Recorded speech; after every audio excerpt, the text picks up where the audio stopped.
Há tempo, muito tempo que eu estou longe de casa, e nessas ilhas cheias de distância, o meu blusão de couro se estragou. Minha história de vida é marcada por uma seca terrível que vivemos aqui no sertão baiano. Acho que no ano de 1991, quando eu tinha apenas 3 anos, meus avós tiveram que mudar de Genipapinho, uma comunidade rural banhada pelo rio Empim, área de Caatinga, para o Brumado, área das serras, e com muita água do rio Capivara.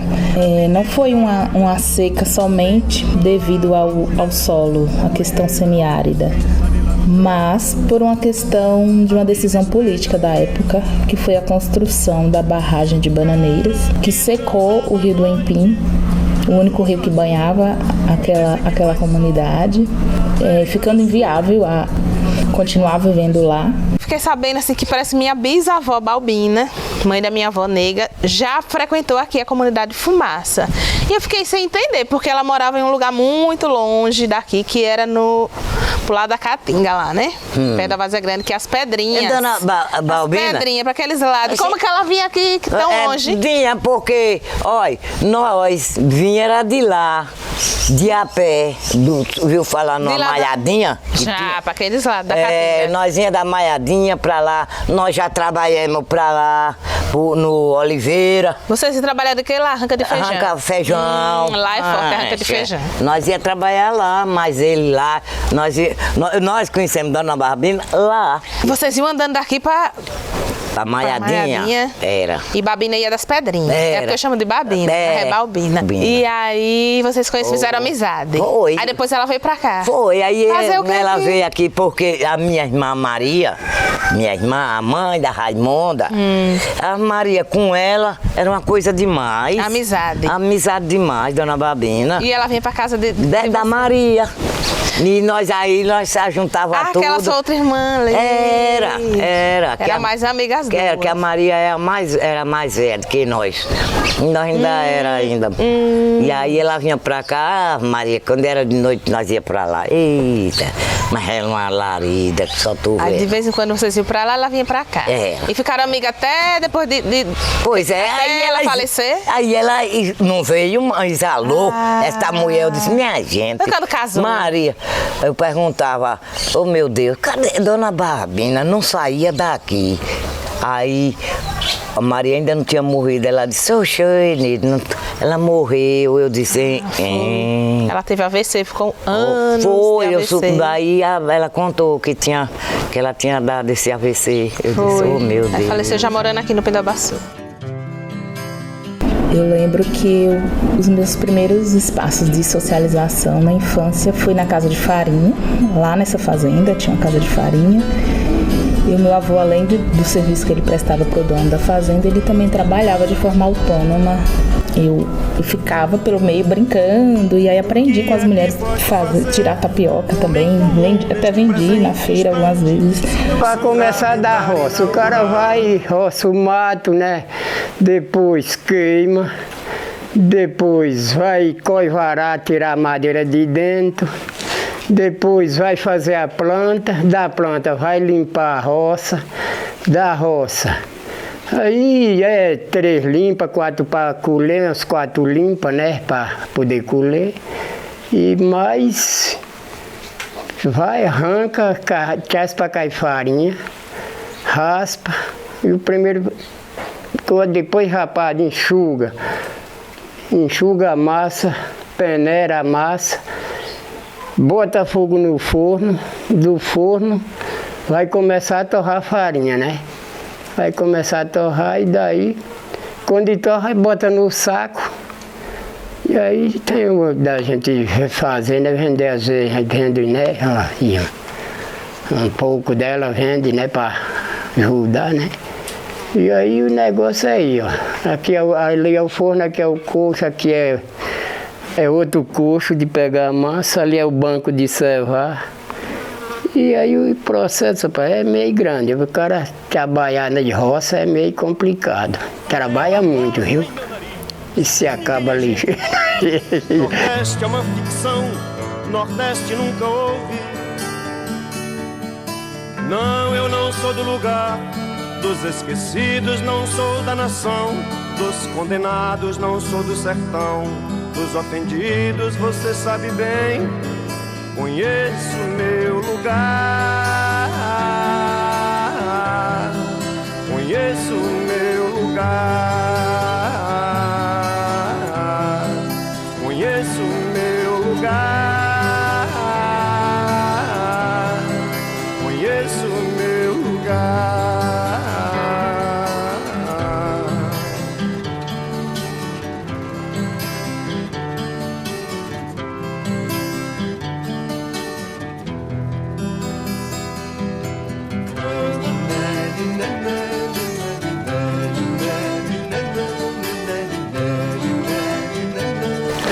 E esse gente foi meu avô. De meu avô passou para meu pai. Meu pai faleceu, aí ficou com nós, né? Sempre ficar batalhando ali. Até passar por filho, para neto, né? Quem quiser trabalhar, quem não quiser. Às vezes trabalhava assim, final de semana, o dia. De primeira começava de terça, né? Mas agora a coisa tá mais mixa. Dia de quinta, sexta, tem. Aí eu tenho orgulho, porque eu já era de pequeno, né? Eu batalhou e tem sempre esse orgulho da roça. Eu gostei mais foi do engenho. Nordeste é uma ficção, Nordeste nunca houve. Não, eu não sou do lugar dos esquecidos, não sou da nação dos condenados, não sou do sertão dos ofendidos, você sabe bem, conheço meu lugar, conheço meu lugar. Meu avô era Honório. Seu avô. Que era do meu avô, gente. Aí passou, meu avô faleceu, aí já passou para meu pai. Que é Pedro? Que é Pedro Honório. Ah, certo. Que é Pedro Honório, né? Aí meu pai também já faleceu, aí nós ficamos na mesma luta aí, trabalhando. E a senhora, mas seus dois irmãos, é isso? Dois irmãos, meu marido, meu esposo que está aí no engenho, e os sobrinhos. Então e as sobrinhas. É um trabalho em com família. Com a família. Vocês não sabem, a senhora lembra até o seu avô? Do meu avô. A senhora não tem essa história de quem fundou? Não sei, não tenho. Nesse tempo o povo não falava essas coisas, não conversava nada, né? Só fazia. Não explicava nada pra gente, a gente não ficou sem saber. A gente só sabe quando a gente se entendeu pra cá, né?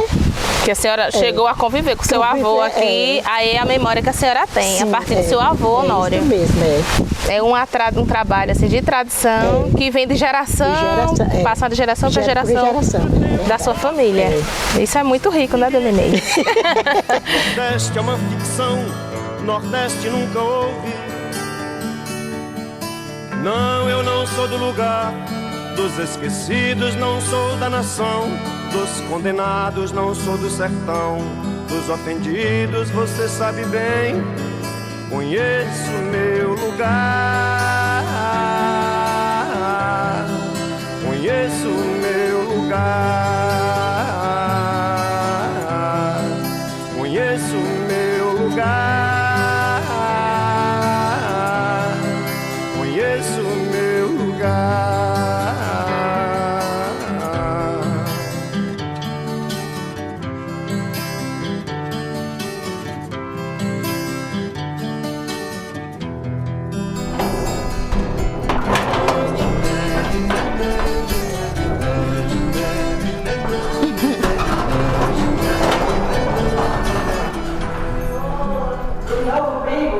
Mulher, eu fui abrir o portão de novo. Boa tarde. Boa tarde. Oi. Tudo bom, Galinha? Tudo bem? Tô bem, você? Bem. Vim conhecer o processo aí de vocês, trabalho com a brevidade. Sim. Como que vocês fazem? Aqui nós temos um grupo, né, que trabalha com 4 mulheres, né, que são a Mariene, aqui tem a Rita E aqui é a Jussara Eu sou a Lívia Milena, viu, e gente? o Raimundo da Silva Borges, né? Sim. Aqui a gente faz todo o processo, né? Com os derivados da mandioca, que é a tapioca, né? Muita gente conhece como fécula. Aí aqui a gente só utiliza só apenas o ovo e a fécula e o açúcar. Aí finaliza dando o toque final com o fermento e a canela, que é que dá o cheiro e o tom, né? Conheço o meu lugar, conheço o meu lugar, conheço o meu lugar.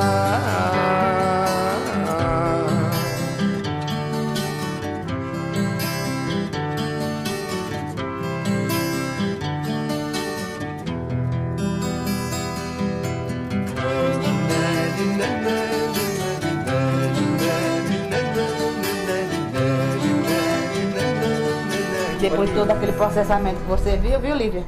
Ali dentro, aí tem essa parte aqui, né, que foi colocada na forminha. Sim, lá dentro. sim. Essa A quantidade parte aqui, tudo certinha. Isso, na bitola que vai pra dentro do forno agora, viu? Forno toda lenha, toda artesanal. Isso.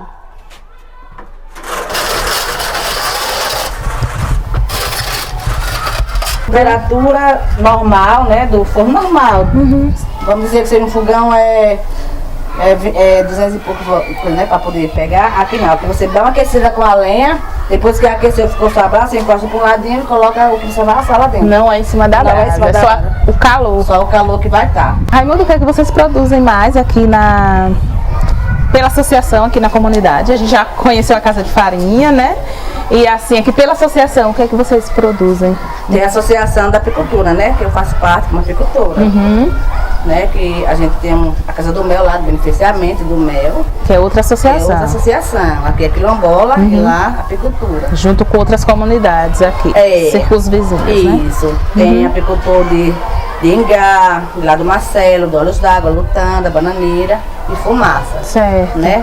E de mulheres, esse grupo são 20 pessoas, mas mulheres tem nada, acho que umas 7 mulheres no meio aí, desses homens aí, né? Nós começamos por conta do projeto que chegou aqui, em 2016. Certo. Né? O ProSemear, que veio pra cá, Que é do governo do estado. governo do estado. Uma política pública. Política pública. Mas eu gostaria de saber um pouco, né? São muitos saberes ancestrais, né? A prática, o que vocês fazem aqui. Questões que são passadas aí de gerações para gerações. Então, eu gostaria de saber um pouco a história da comunidade, né? Vocês se entendem que uma comunidade quilombola é reconhecida, né, pela Fundação Cultural Palmares. E eu gostaria de saber como que se deu esse processo de vocês primeiro se entenderem quilombola e a busca por esse reconhecimento. Um pouco disso. Você viu que lá dentro na conversa a gente falou um pouco do Padre Joel, não foi? Sim, mas Através sim. do Padre Joel, né, e Valmir, que já tem uma história lá em Tijuaçu, né? de Salvador. Valmir é da comunidade quilombola de Tijuaçu, Isso, Valmir Senhor do dos Bonfim. Santos, sim. Ele é o coordenador das comunidades quilombola, né? Hoje não sei se ele ainda está na área. Pela CONAC, na Bahia. Isso. E aí ele veio aqui, né? O Padre Joel tinha falado da comunidade Fumaça, né? Que era uma comunidade que... Vocês já se entendiam? Já se entendia como sendo negro, mas não tinha essa coisa voltada, sabe? Aí ele veio aqui, fez a história da gente, né? Junto com os mais velhos. Ouviu os mais a história, assim, velhos. foi contado por minha mãe, né? Maria Rita. Sua mãe era viva na época? Mãe era viva na época. Seu Romualdo, que isso foi em 2002, por aí. Muito tempo. 2002. Seu Romualdo. Aí pegou a informação de cada um e foi escrevendo aquilo lá. Fez um né? estudo antropológico. Isso. Aí a gente foi, registrou e levou para a Cultura Palmares lá, né? Aí depois que a gente recebeu o certificado. Não recebeu a certificação de quilombola mesmo em 2004. Certo, demorou um pouco. Demorou um pouquinho. Uns 2 anos no 2 anos processo. foi, praticamente isso. Aí fomos reconhecidos. Hoje nós temos a carta de auto-reconhecimento. Mas os primeiros moradores daqui não foi nem minha mãe nem o seu Romualdo. Sim. Foi uma família chamada Batista, o sobrenome Batista, e outros que chamavam Estevão. A terceira família foi os Gordinhos, que hoje ainda tem a família deles aqui, né? Certo. Os Batista também, ainda tem aquela vizinha nossa que ainda faz parte do pessoal do Batista. E a quarta família que foi da minha família. Sua família não nasceu aqui, por Era exemplo? minha bisavó era daqui de Missão, que ela era índia. Foi pegar Sim, dentro de cachorro, que né? Missão é minha mãe dizia que dentro de indígena. cachorro. Nunca entendi o que era dentro de cachorro, né? E minha mãe sempre contava essa história. Eu digo, mas como é pega dentro de cachorro? Não, Raimundo, é assim, porque pega e aí eles amarram e vão domesticá-lo para depois casar com eles. Então foi o que o meu avô fez com a minha avó. Né? Amarrou ela, domesticou, depois casasse com ela. Por isso que a gente tem essa cor não tão negra, né? Porque o negro tem que ser bem azulado, né? O negro original. E a gente tem a mistura do negro e do índio. E também prevalecendo a parte do português. Que na minha família tem negro do olho azul. Entendeu? Teve essa as misturas também, se deu. Isso, de 3 povos, né? Diferenciados. Né? E aí, através dessa história contada, né, por minha mãe, seu Romualdo, é que a gente começou a trabalhar essa parte de interesse por se garantir, buscar o conhecimento do porquê quilombola, de buscar também alguma coisa para dentro da comunidade, né? Nós não tínhamos associação na época, porque a associação foi feita lá em 2005, 2006. Foi montada essa sede aqui, né? Só com recurso. Depois que reconheceu o quilombola.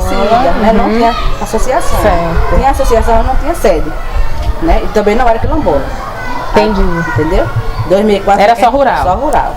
Pequenos agricultores, ainda colocaram lajinha e adjacência. Não sei por que lajinha, mas colocaram. Que é outro distrito. Sim. E aí depois disso a gente começou a buscar as coisas. E aí também teve a história também contada por ela do porquê o nome Fumaça, né? Que antigamente era de uma ponta a outra, era só banana aqui. Tanto é que o primeiro nome era Bananas. Era bananas, né? Devido à quantidade de muita bananeira que tem aqui na região. Aí quando vieram em 1912, com a fazição da linha de ferro, né? Que aí os tropeiros observaram a cachoeira da fumaça, que ela jogava água pro alto. No que ela jogava água pro alto, eles achavam que era fumaça. Aí disse, não, vamos colocar o nome Tupi-Guarani, né?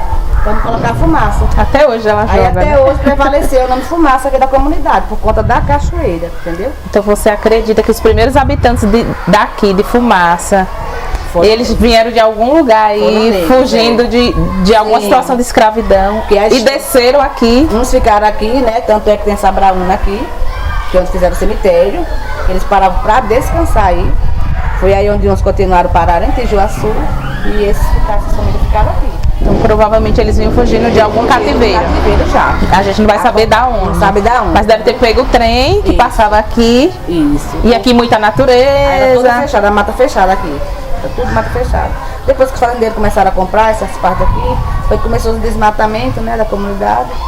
Então provavelmente aqui só viviam os indígenas e depois foram chegando os negros fugitivos, né, para se refugiar da escravidão. E depois que os portugueses vieram comprar as terras. Comprar não. Invadir, né? Porque se apropriar. Hoje você é quilombola por isso mesmo, né? Além da cor ser negra, por não ter terra. Praticamente nós somos conhecidos no linguajar dos fazendeiros como sendo invasores, né? Porque diz que nós estamos invadindo a coisa que não é nossa. Mas quem invadiu foram eles. Isso. E compravam um pedaço desse tamanho e tomavam o resto todinho das famílias. Tanto é que aqui e até hoje. Se você entrar aqui nessa mata, tem casa. Se você entrar naquela mata, tem alicerce. Tudo do povo que morava aqui. Entendeu? Então não tem por que dizer que não era nossa. Sim. Tem toda essa história. Não foi uma invasão, foi um modo de sobrevivência, né? Entendeu?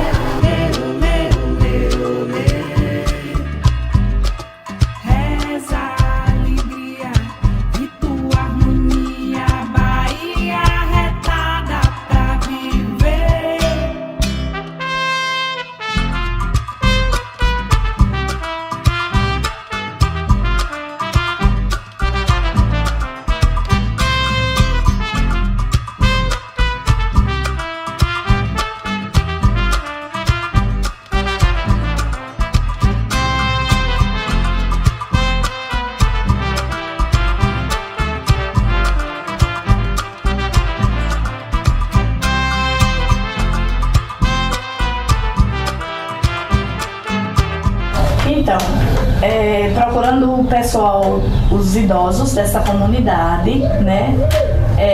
Uns dos mais velhos, seu Zé Calúcio. Seu Zé Calúcio falava, né? Que eles vieram do Itapicuru. O pai dele comprou uma roça aqui, né? Uma rocinha aqui na Lajinha. E aí eles vieram de outra comunidade também, vieram do Itapicuru. Aqui eles se instalaram e eles trabalhavam, né? Trabalhavam braçal nas fazendas de outras pessoas. Depois, com o passar do tempo, né? Eles venderam essa parte aqui, que é a comunidade mesmo, essa roça, ele vendeu para o seu Valdinho, que na época era prefeito de Pindabaçu. Vendendo essa parte, né, seu Valdinho comprou e doou, fez doação para algumas pessoas que já moravam na comunidade de Lajinha Velha, né, que ali passava a linha férrea, onde tem um rio, e tem a estação, né. Com um certo tempo, as pessoas foram vindo de outras comunidades, como Dona Maria das Dores, né, mas seu Joaquim, que era um casal, eles eram pessoas negras e eles eram também de outra comunidade quilombola, que era dali dos Macacos, né, próximo a Tijuaçu. Eles vieram de lá e ela veio porque lá estava uma crise, né, de seca e ela fazia artesanato. Panela de barro, cuscuzeiro, potes, essas coisas. Ali, ela procurou saber se por aqui tinha o barro, né, que dava para fazer as coisas dela, para ela poder sobreviver. Ela foi confeccionando, né, os artesanatos dela e vendia lá na Lajinha Velha, ali na estação, porque o trem parava na estação e ela foi vendendo. Circulava, né? Tinha uma estratégia, né? Aí ela veio, aí começou a vender e aí criou os filhos dela, né? E foi crescendo a comunidade. Como o prefeito na época, seu Valdinho, fez doação dos terrenos, ela foi, né? Aí foi crescendo a comunidade. Foram chegando outras pessoas de outros lugares. Foram compartilhando essa terra, é isso? E foram, né? Recebendo gratuitamente. A terra foi, né, doada. E todo mundo foram construindo e foi crescendo a comunidade. Após, né, foi reconhecida como remanescente de quilombos, né, em 2007. E aí, né, pelo presidente na época, o Lula, e aí nossa comunidade se formou, né? Nordeste nunca houve. Não, eu não sou do lugar dos esquecidos, não sou da nação dos condenados, não sou do sertão dos ofendidos, você sabe bem, conheço meu lugar. Conheço o meu lugar, conheço o meu lugar, conheço o meu lugar.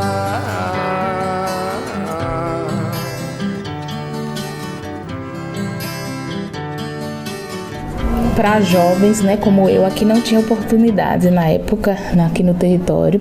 Poucas universidades tinha na época, acho que só tinha o NEB na época, né, com poucas opções de cursos.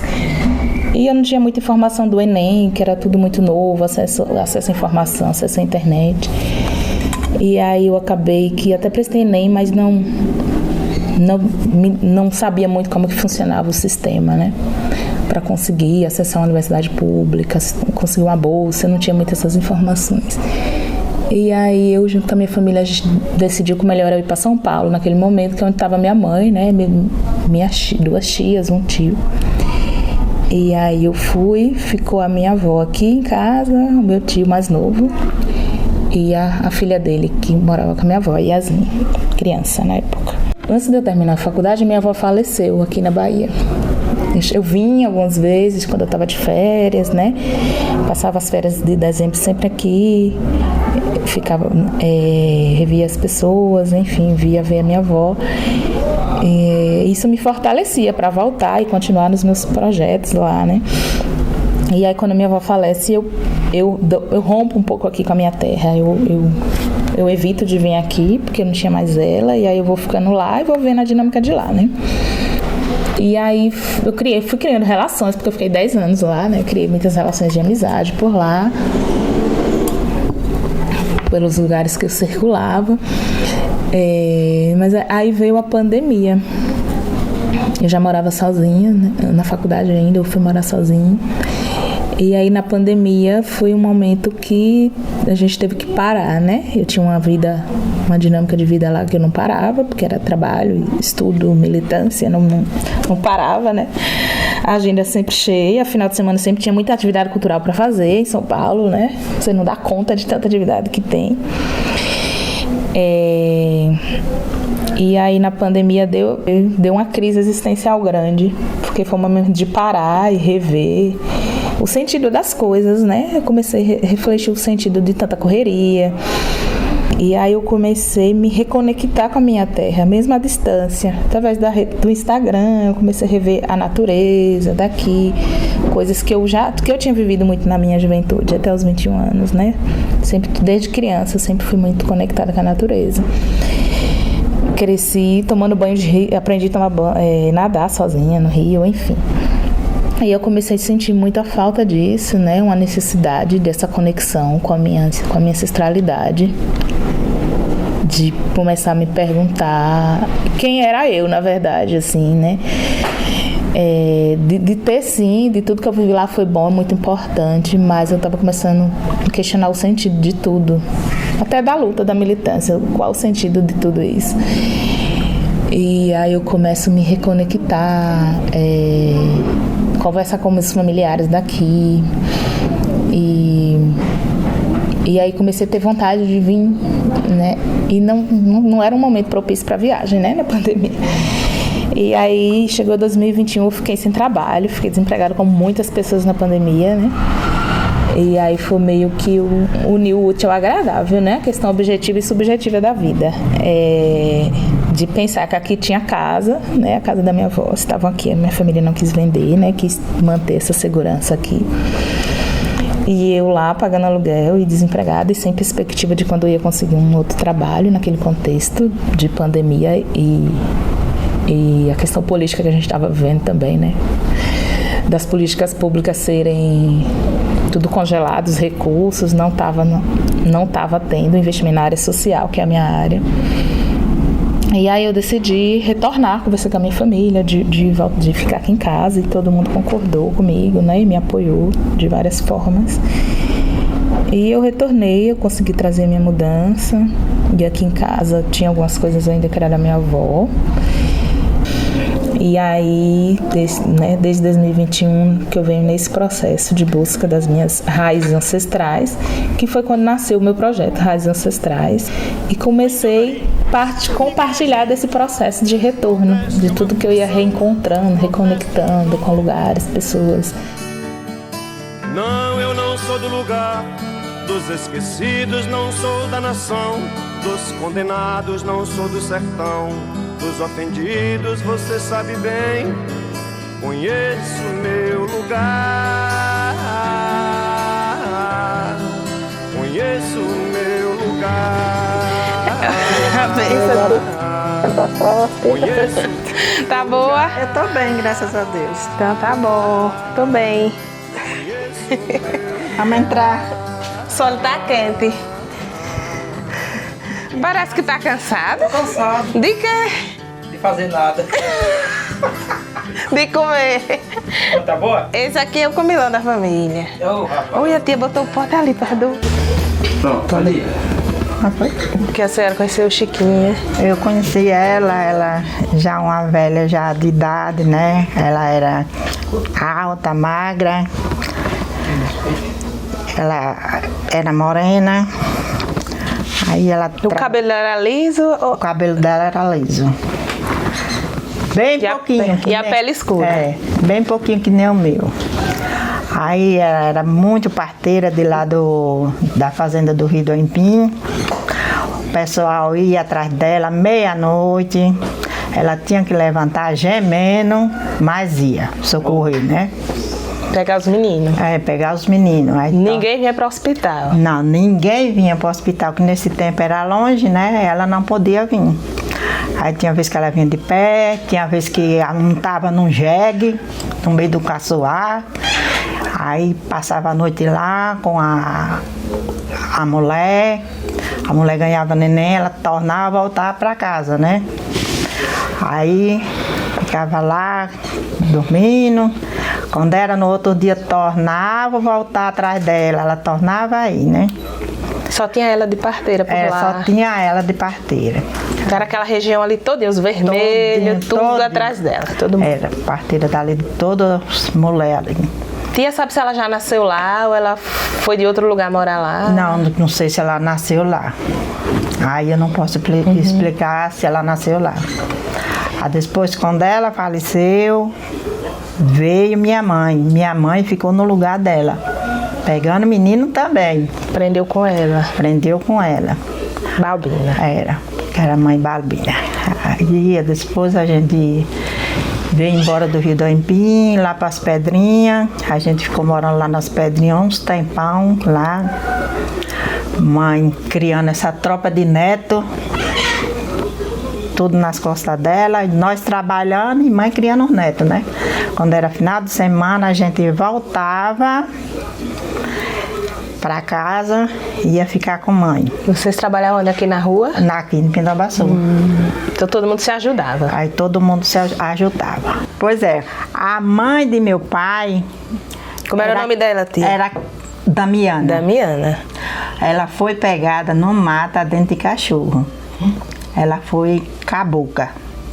Aí já a parte de minha avó, que é a mãe de minha mãe, Chiquinha, já foi mais... que nem foi criada aqui, só a parte de pai que foi assim como eu contei, né? Já a parte de mãe já foi de outro tipo, né? Que foi criada lá mesmo no Rio do Empim mesmo. Então ela foi pegar em outro lugar e levaram ela para lá, é isso? Foi. Ninguém sabe nem da onde. Da onde? E quem foi que pegou ela dentro de cachorro? Acho que foi o pessoal deles lá, né? Que pegaram. Foi pegado no mato dentro de cachorro. Quem contou essa história pra tia? É ela? Meu pai dele. Beijinho. Porque ela contava. Porque ela contava. E o marido dela também, que contava, né?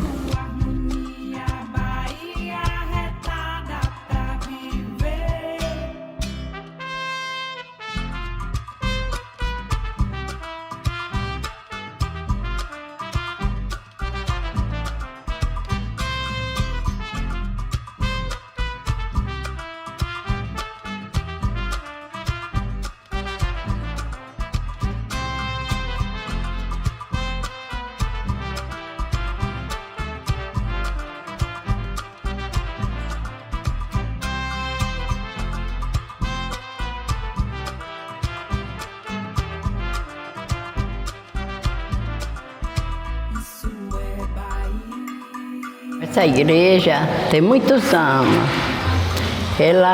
Meus avós falavam que nem ele sabia quem tinha feito a igreja, né? Pois então, essa igreja aqui, meu menino achou uns números no sino.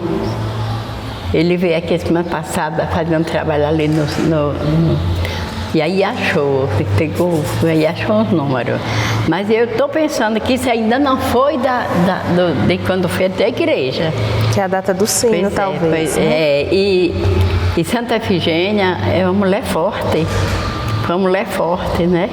Que venceu todos os obstáculos onde ela dava, que era uma rainha, era tudo, e aí foi jogada no fogo para ser queimada, viu? E aí ela disse que queria servir a Deus. Eu vou servir a meu Deus, eu não quero me casar, que os pais dela queriam que ela casasse. Ela disse que não casava, que queria servir a Deus. Essa é a história dela. Pois é, a história dela é essa. E aí as pessoas falam que ela foi encontrada numa lagoa, né? Que tem ali, uma vargem, que a gente chama de vargem. E então, diz que tinha esse pessoal de fora, lá de outros lugares que chegaram aí e levaram ela, né? Levaram ela, aí trouxeram a Santa Efigênia. Uns dizem que é a réplica dela, outros dizem que é ela, né? Então, que é aquela dali? É aquela pretinha lá, ó. Brinquei muito de reis. Quando eu era menina, mocinha novinha, minha voz era muito boa, eu cantava muito, pois é, dançava, e as roupas dos reis eram as coisas da rainha, era aquela coisa, além de falava rainha, você é rainha. a gente comprava que antigamente era chitão, que a gente falava, né? Esses panos florados. Aí a gente fazia as roupas com aqueles panos. Aí a gente saía nas portas. Aí uma noite era aqui, uma noite era na lajinha, uma noite era... A gente sempre tinha, e aquele povo já esperava a gente. E o que a senhora lembra da história da construção dessa igreja? O que o seu pai, a mãe, os avós contavam? Isso aí que eles me contavam, né? Que ninguém sabia como. Quem foi, se foi índio, se foi escravo, se foi... Né, que fez. Porque uma parede dessa aí não pode ter sido... Só pode ter sido esse povo, né, de ter feito, porque a parede é isso aí, você está vendo aí, cada uma parede que... Larga. Pois é. E larga. Dizem que é de pedra as paredes, é isso? Então em certos meios aí é de pedra, até perto do ventilador é pedra. Pois é, ele achou 204 anos. Aí não sabe se é só isso, né, se foi a construção da igreja ou se foi de quando botaram o sino, né? Aí a gente não sabe. E aqui, Dona Senhorinha, tem a tradicional novena de Santa Efigênia, é isso? Conta um pouquinho. A novena começa no dia 29 de agosto. Aí termina no 8 de setembro, que é a missa. Então vocês estão na novena, por isso que a senhora está aqui, com a camisa. Aqui, com Santa Efigênia. Ter grata, né? Sou rica de graça, graças a Deus. Não sou rica de dinheiro, mas sou rica de graça de Deus, que não precisa de uma riqueza melhor do que essa, não é? Muita história boa. Muita história boa, pois é.